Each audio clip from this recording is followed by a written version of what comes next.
Hey you guys, welcome to a new year. This is Bennie Johnnie Code, and we're back with a new feature called Ask a Johnnie, Ask a Bennie. It's where you go on Facebook, leave a question, and we'll answer them on this show right here. Because who else better to give some advice than another Johnnie or Bennie? So watch, follow, share, and get involved.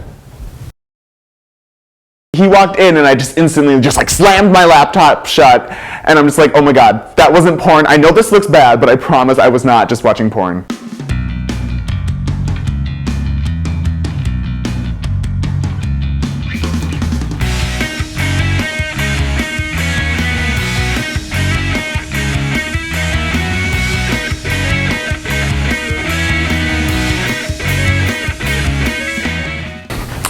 So there's this kind of big difference between girls and guys when it comes to roommates. The first thing with girls is it always seems like it's a slumber party of some sorts, that they're always in there gossiping or like I know they're not actually having pillow fights, but it probably could happen at some point in time. And they're always just sitting there in their PJs and whatever, just snuggling and whatever.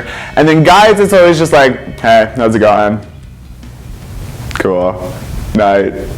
And that's it. Sometimes they go and get food together. Mostly it's just what's up? Cool. No. The thing about girl roommates is that there's just so much unnecessary that goes into it. You have to know, do they decorate?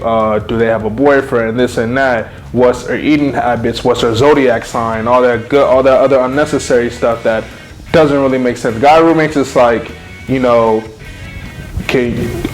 to respect my space? Can you pay rent? Chill, cool. Guy roommate's hey, loser, you smell funny, take a shower. Peace, bro. You sleeping here? No. Good for you, bye. Oh, cheating! Matching shoes! Yeah. I don't give a shit what my roommate wears, you don't care what I wear. You're playing. I ask PJ every day, how do you think of this shirt or these pants? I believe that, yeah. Do they match? Should I put on different shoes? It's a real thing. My roommate could go out in his underwear and be like, look good, man. Go for it. It's like that. It doesn't matter. My roommate and I are pretty chill this year. We got really close over the summer, so it worked out really well.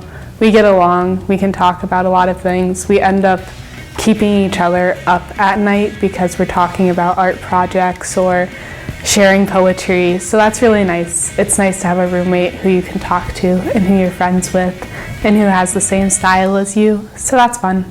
We're buds, bros. We do everything together. It's kind of cute. We're pretty cool with each other. We kind of just leave each other alone. Just communicate through a series of grunts. Just, and I'll get a grunt back, and then we're good. The craziest thing I've done with my roommate is probably eat freeze-dried egg rolls in the back of a car. It didn't smell very good or taste very good, but we ate them. This is craziest from my perspective. It probably wasn't with him, but I was pretty dizzy. Obviously, I spinned around too many times in a chair. So we're walking back, and I couldn't get it in the urinal. So we needed to help me. Okay, well, one of the strangest things that my roommate has done, I wasn't there when it happened, but he stole a bust of Vladimir Putin and put it in our room.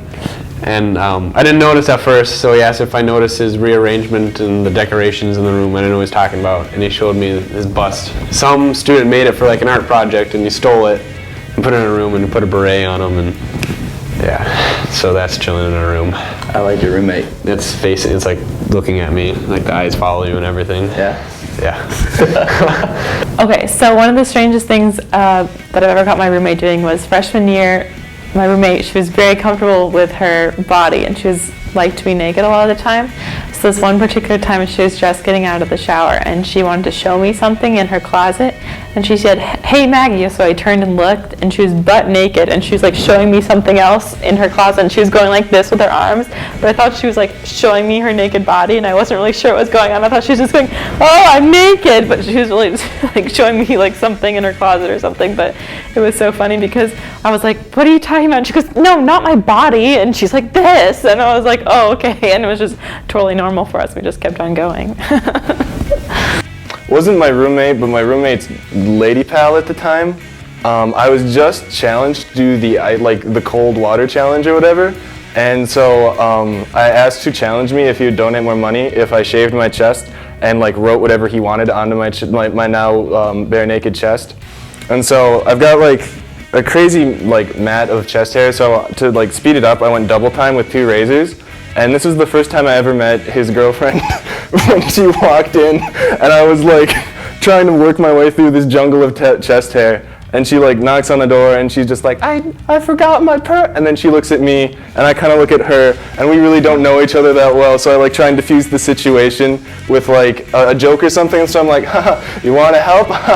Right? And she's like, ah. And I'm like, ah. And so she just grabs her purse and leaves.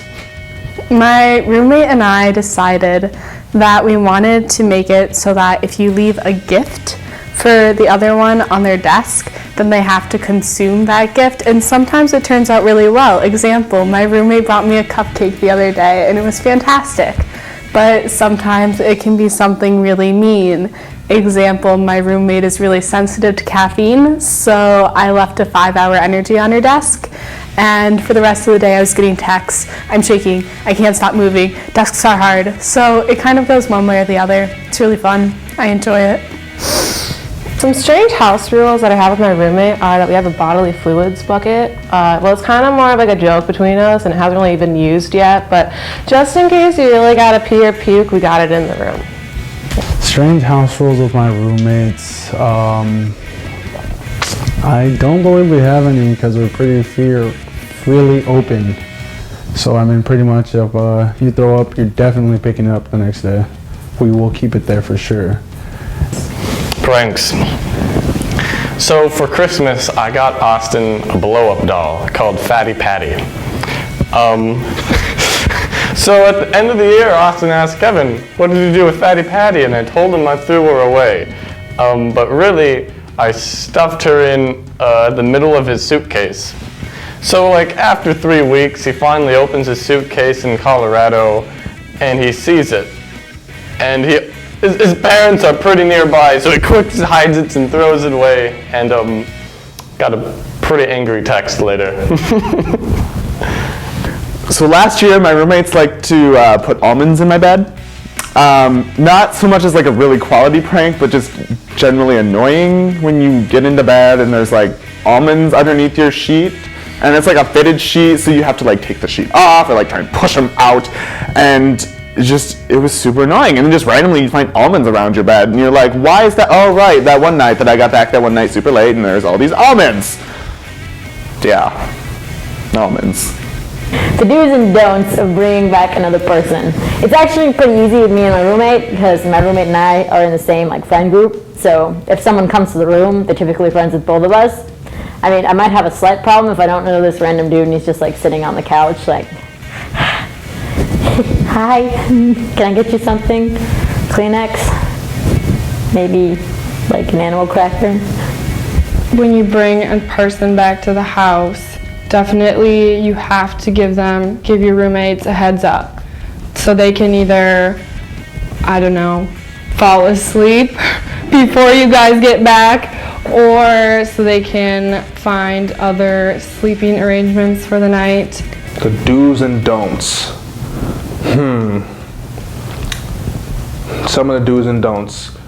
Don't interrupt. You know what I'm saying? More or less, like I said, courtesy and whatnot. Don't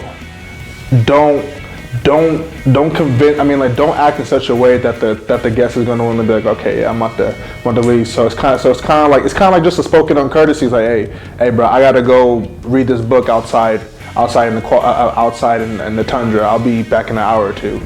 Come on now, like no one needs to be a genius to know what that's gonna be like.